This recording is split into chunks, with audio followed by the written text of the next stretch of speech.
Assalamualaikum warahmatullahi wabarakatuh. Perkenalkan, nama saya Azriel Sabri Noval, NIM 6301420102. Saya dari Prodi Pendidikan Kepelatihan Olahraga. Di sini saya akan menjelaskan tentang apa itu pendidikan alternatif dan macam-macam pendidikan alternatif di Indonesia. Ya, baik, kita bisa mulai ke slide yang pertama ya. Pengertian pendidikan alternatif. Pendidikan alternatif merupakan istilah generik yang meliputi sejumlah besar program atau cara pemberdayaan peserta didik yang dilakukan berbeda dengan cara tradisional. Menurut saya, hal ini sudah ketinggalan zaman. Kemudian, macam-macam pendidikan alternatif di Indonesia. Menurut Jerry Mintz, pendidikan alternatif dapat dikategorikan dalam bentuk perorganisasian sebagai berikut. Nomor 1, sekolah publik pilihan atau public choice.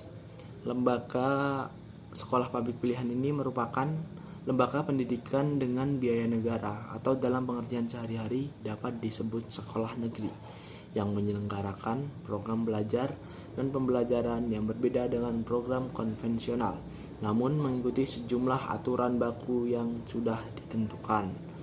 Nah, ini sebagai contoh seperti SMP terbuka, SMA terbuka, seperti universitas terbuka juga, dan magnet school. Kemudian yang kedua, sekolah lembaga pendidikan publik untuk siswa bermasalah atau yang bisa kita sebut student at risk. Pengertian siswa bermasalah meliputi sebagai berikut.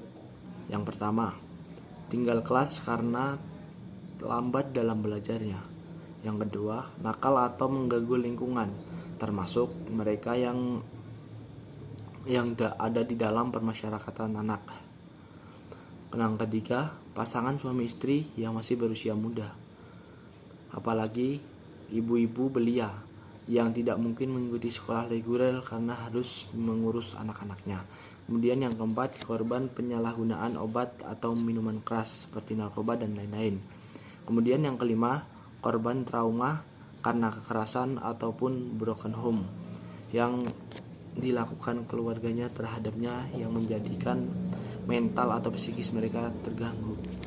Kemudian kita lanjut yang ketiga, sekolah lembaga pendidikan swasta atau independen.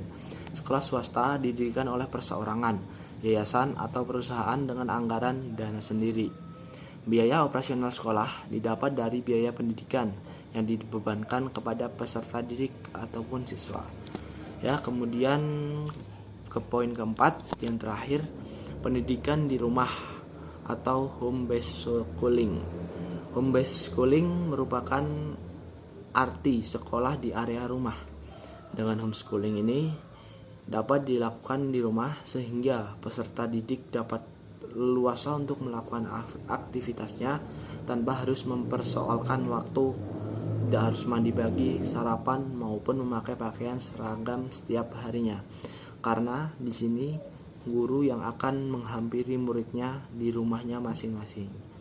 Sekian penjelasan dari saya, kurang lebihnya mohon maaf. Billahi taufiq wal hidayah. Wassalamualaikum warahmatullahi wabarakatuh.